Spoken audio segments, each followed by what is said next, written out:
이 아침에 우리의 피곤한 육신을 일으켜 새벽에 나오기까지 모두가 간절한 마음을 품고 하나님 앞에 나오신 줄 믿습니다.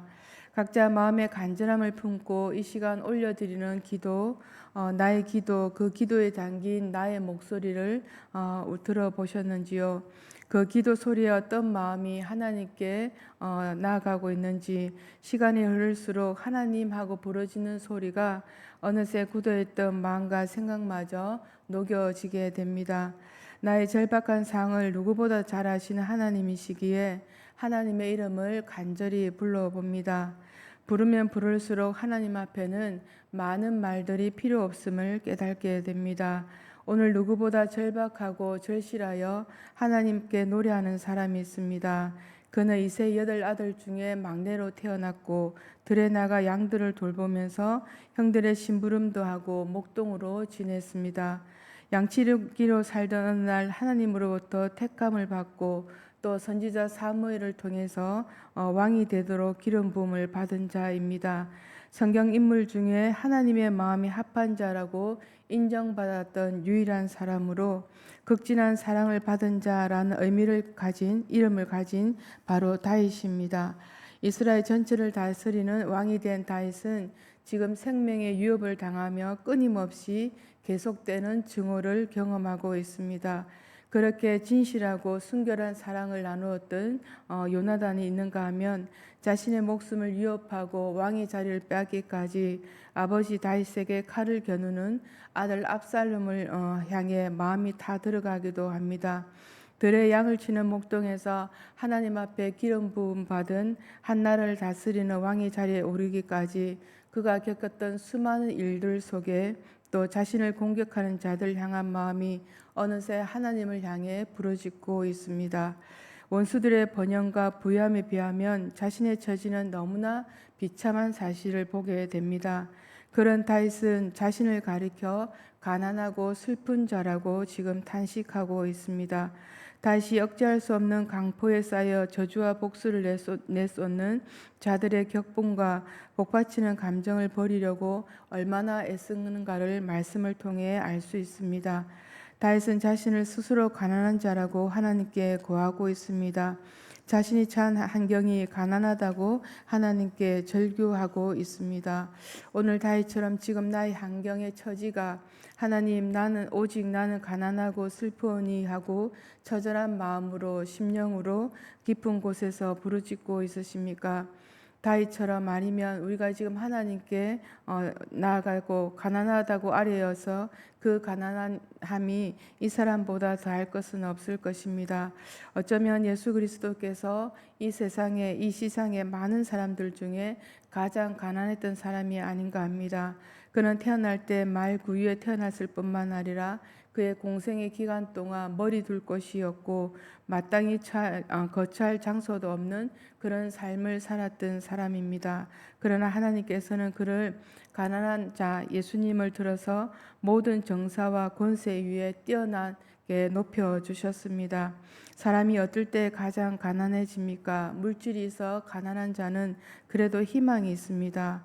물질은 있다가도 없고 없다가도 있는 것이 물질이기 때문입니다. 이 세상에서 가장 불쌍하고 가난한 사람은 믿음 생활을 하면서도 믿음이 없는 영적으로 가난한 자들이 아닌가 합니다.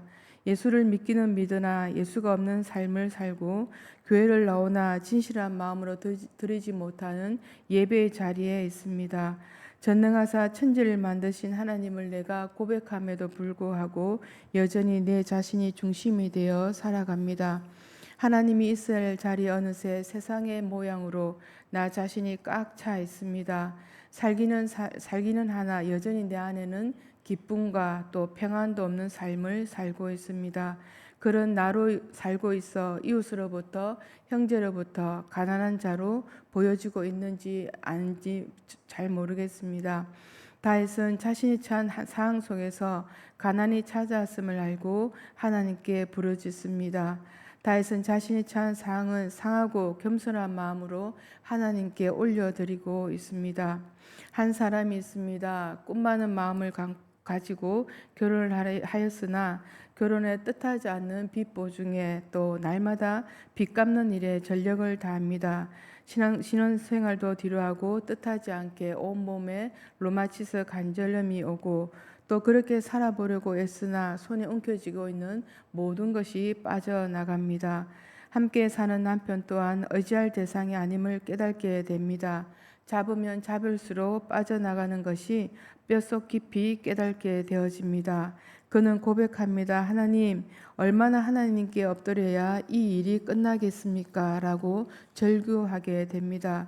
그런 그에게 하나님의 마음을 주십니다. 홀로 서기를. 그 누구도 의지하는 것이 아니라 하나님만 바라보려고 합니다.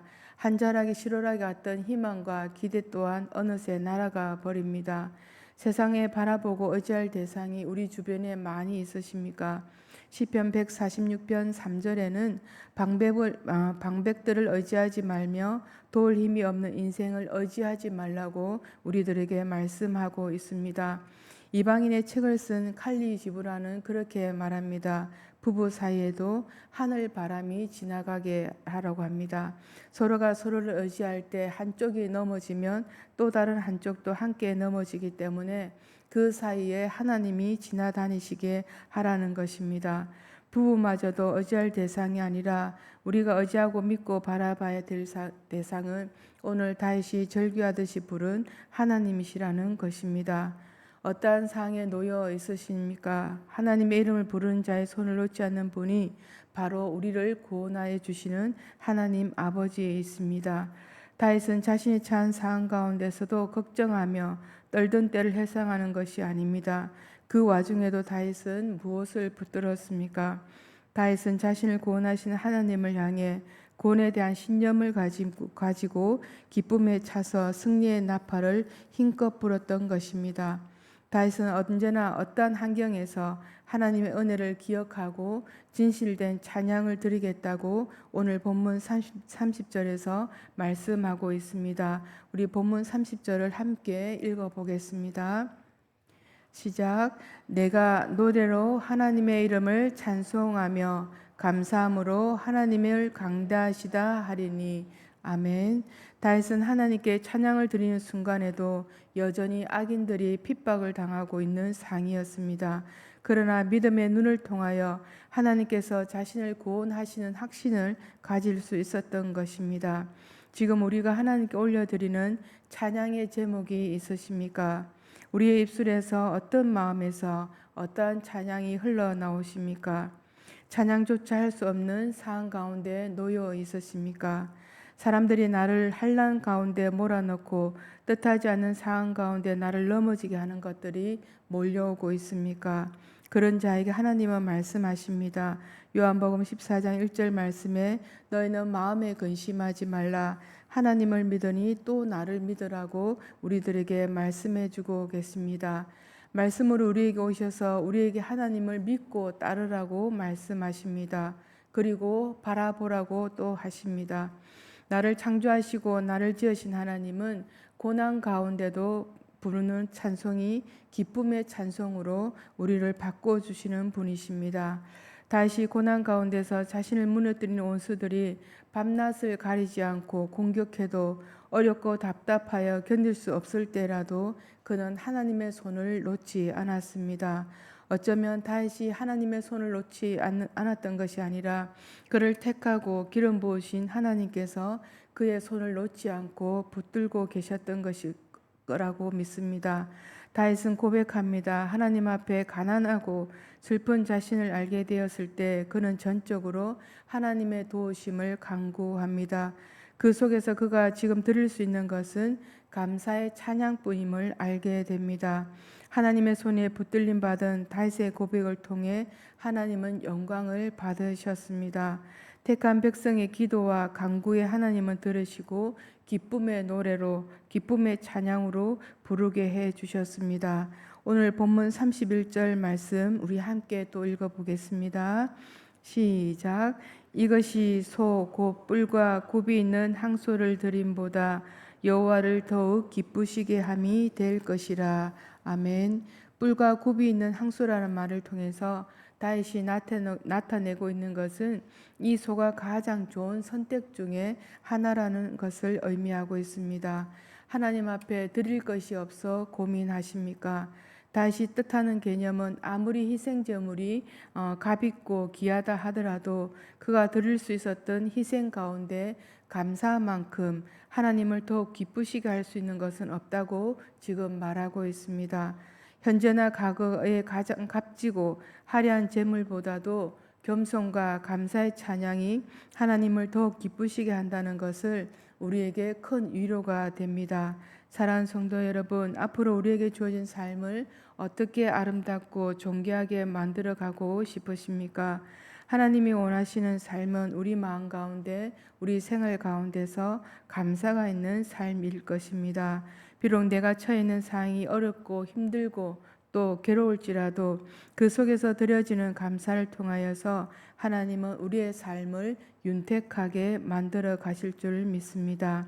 우리에게 하나님을 믿는 믿음이 있다면 우리는 어떠한 상황 가운데서도 하나님 앞에 감사할 수 있을 것입니다.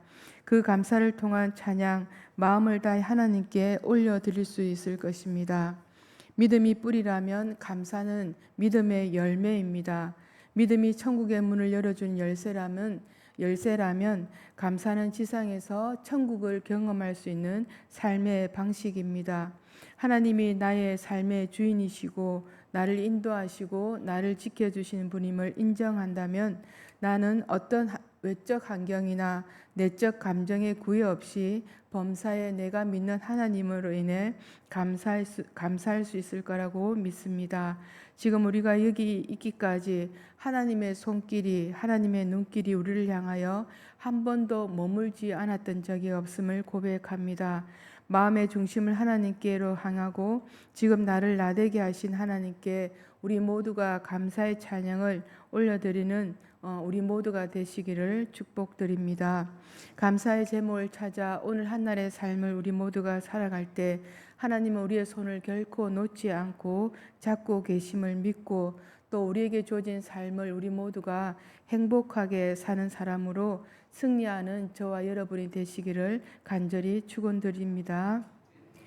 하나님 감사드립니다. 하나님 앞에 감사할 수 있어 감사드리고 감사의 기쁨의 찬양을 드릴 수 있어서 또한 감사를 드립니다.